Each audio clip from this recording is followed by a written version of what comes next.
যত ইসলামী দল আছে গণতন্ত্রের নামে, এরা কেউ ইসলামী দল না। এই গণতন্ত্র মেনে মানুষ তাদের ঈমান শূন্য হয়ে গেছে। গণতন্ত্র দিয়ে মানুষের সমাজ জীবনে, রাষ্ট্র জীবনে কোনোদিন কল্যাণ আসে নাই, কোনোদিন আসবেও না। গণতন্ত্র প্রতিষ্ঠিত থাকার কারণে সরকার পরিবর্তন হয় কিন্তু দুর্নীতি বন্ধ হয় না। ইসলামী সমাজ কর্তৃক আজকে যে একটা শাহবাগী আয়োজন করেছেন, আসলে এই আয়োজনের মূল বার্তা এবং জনগণের উদ্দেশ্যে আপনারা মূল মেসেজ কি দিতে চাচ্ছেন?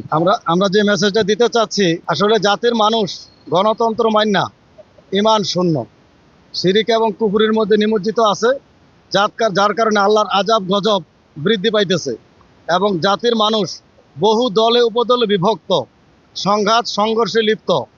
আমরা চাই শান্তি, আমরা চাই কল্যাণ। ইসলাম ছাড়া মানুষের জীবনে কল্যাণ ও মুক্তির বিকল্প কোনো ব্যবস্থা নাই। গণতন্ত্র দিয়ে মানুষের সমাজ জীবনে, রাষ্ট্র জীবনে কোনোদিন কল্যাণ আসে নাই, কোনোদিন আসবেও না। এইটা হলো স্পষ্ট কথা। আমরা দেখেছি খোলাফায়ে রাশেদার ইতিহাস। সেখানে যখন আল কোরআন সংবিধানের ভিত্তিতে, ইসলামের ভিত্তিতে রাষ্ট্র গঠন হয়েছে, পরিচালনা হয়েছে, মানুষ কল্যাণ পাইছে, শান্তি পাইছে। সেখানে কোনো অশান্তি ছিল না, মারামারি ছিল না, কাটাকাটি ছিল না, চুরি, রাহাজানি, ছিনতাই, দুর্নীতি, সন্ত্রাস ছিল না। আর আজকে গণতন্ত্র প্রতিষ্ঠিত থাকার কারণে সরকার পরিবর্তন হয় কিন্তু দুর্নীতি বন্ধ হয় না, সন্ত্রাস বন্ধ হয় না, গুম বন্ধ হয় না, চাঁদাবাজি বন্ধ হয় না। তাহলে আমরা এই মানব রচিত ব্যবস্থার মূলোৎপাটন করে সমাজ ও রাষ্ট্রে ইসলাম প্রতিষ্ঠা করতে চাই।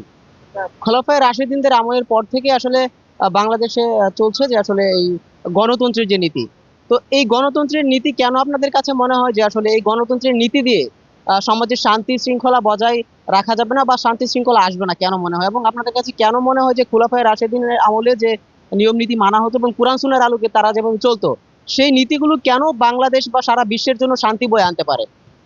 আসলে আল্লাহ রাব্বুল আলামিন বলেছেন, ইন্না দীনা ইনদাল্লাহিল ইসলাম। নিশ্চয় আল্লাহর মনোনীত দিনের নাম হচ্ছে ইসলাম। গণতন্ত্র আল্লাহর মনোনীত দিন না, আল্লাহর মনোনীত ব্যবস্থা না। এই গণতন্ত্রের সূত্র দিচ্ছে জন লক, এটাকে প্রতিষ্ঠা করছে আব্রাহাম লিঙ্কন।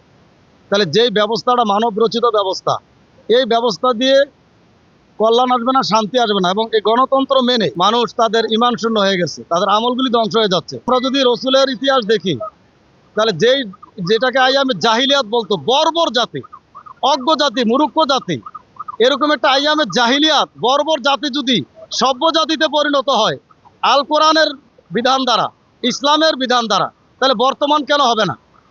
অবশ্যই হবে। বর্তমানে বাংলাদেশে তো বিভিন্ন রাজনৈতিক দল আছে।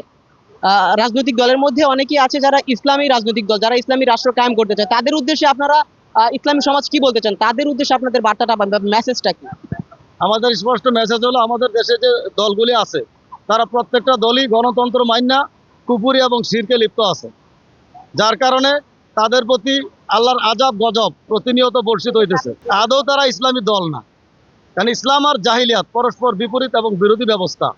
যারা ইসলাম মানবে, ইসলামের ভিত্তিতে, আল্লাহর সার্বভৌমত্ব আইন বিধান কর্তৃত্বের ভিত্তিতে, আল্লাহর দেওয়া সংবিধান আল কোরআনের ভিত্তিতে, রসুল সাল্লাল্লাহু আলাইহি সাল্লামের অনুকরণে যারা তাদের দল গঠন করবে, পরিচালনা করবে এবং রসুলের অনুসরণ ইসলাম প্রতিষ্ঠার চেষ্টা করবে, তারা ইসলামী দল। সম্প্রতি সময়ে ইসলামিক একটি দল যারা ক্ষমতায় আছেন বা সংসদে আছেন, জামাত ইসলাম যেটি, তাদের উদ্দেশ্যে আপনারা কি বলতে চান? এবং জামাত ইসলামের যে বর্তমান কার্যক্রম সেটি কি আসলে কোরআন সুন্নাহর আলোকে চলছে নাকি ওদের গণতন্ত্রের ভিত্তিতে চলছে? আসলে আমরা শুধু বাংলাদেশ জামাত ইসলামী বলতে কথা না, যত ইসলামী দল আছে গণতন্ত্রের নামে, আরো বহু ইসলামী দল আছে, এরা কেউ ইসলামী দল না। কারণ গণতন্ত্র মেনে ইসলামী দল হয় না, তারা গণতান্ত্রিক দল। আর আমরা ইসলামী সমাজ, ইসলামী দল, কারণ আমরাই রসুল সাল্লাল্লাহু আলাইহি ওয়াসাল্লামের অনুকরণে মানব রচিত সকল ব্যবস্থার বিরুদ্ধে বিদ্রোহ করে রসুল আল কোরআন সংবিধানকে প্রতিষ্ঠা করার জন্য আমরা চেষ্টা করতেছি। আমরা গণতন্ত্রের জোটভোট নির্বাচনও নাই, সন্ত্রাস বোমাবাজিতেও নাই।